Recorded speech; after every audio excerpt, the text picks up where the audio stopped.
Hi there, it's Phil here at the studio. I thought I'd do a quick video which you can use for your reference about the desk procedure, because I had a few questions about this, and I do sometimes get phone calls from people who are a bit confused because the desk isn't how they expect it to be.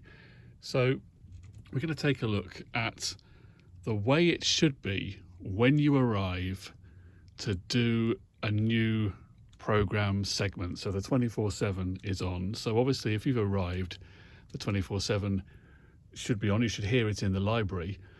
If not, then you need to let us know. But if it's going out as normal, when you come in here, you should find the fader for the 24/7 should be down and the desk should be off air with no light illuminated there. And this is the way that we leave it. And the reason that it's left like this is just to remind the person who comes in that it's not live at the moment, because obviously if we were to leave it up like this, you might get the feeling that it was on air and you might forget to flick that red switch up there. So it's worth having just a quick check to see that all of the lights for the items that you're going to use are illuminated, particularly these three here for the computer. In fact, you might want to put those up to start with just so you don't forget, because I often get caught out by that. Depends on whether you're using button start or fader start on the CD players, but just get them the way you want them. And have a quick check as well that these lights here are on, these ones across the top, the PGM lights and the ORD lights, they should be on everything across here, all the way over to the corner. We'll talk about that corner in a moment, but you shouldn't have these other lights on, these input 1 and input 2, they should be out. The only exception being on the record decks, the 2 gram decks, those red lights should be illuminated, but everything else should be like that.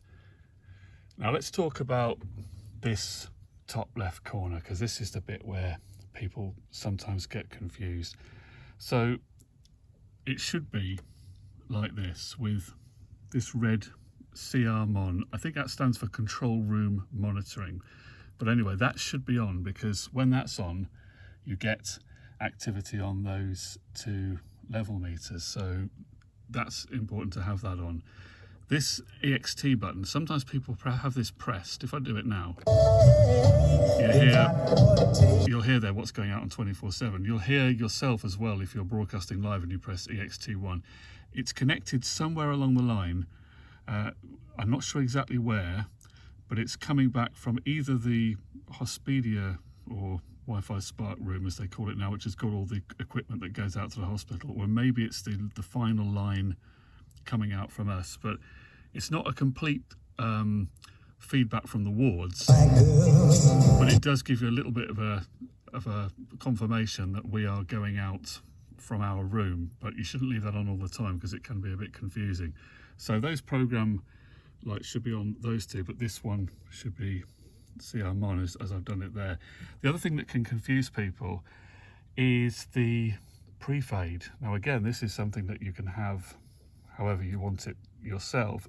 This is set up the way I personally like it, because I like to have my pre-fade split, so when I have my headphones on I can hear what's going out and also what I'm pre-fading in my other ear. So, you know, one thing in one ear, one in the other. Some people find that a bit confusing. It's a bit hard to get used to if you don't do it very often.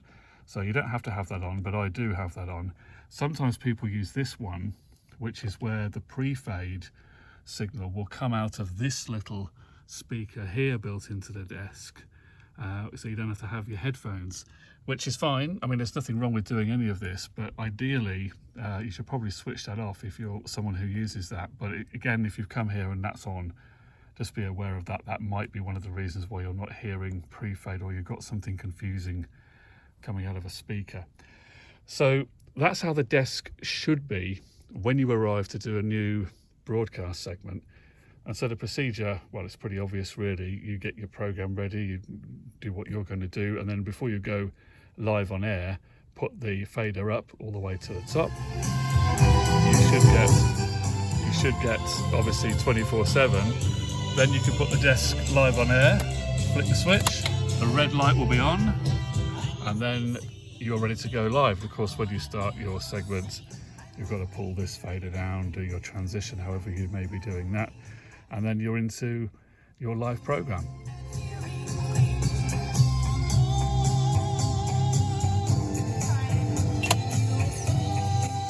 Just going to turn that off because I'm going to now talk about how you would leave the desk at the end of your segment. Obviously, at the end of your program, if you're the last person on air and you're going to be shutting up the studio, then the thing to do, of course, at the end of your final track is to bring 24/7 back online, and then the desk's not on at the moment, but you would obviously have it on, and you would then be switching it off. The red light will go out, then pull the fader down to leave the desk silent and off air and ready for the next person. So that really is it in a nutshell.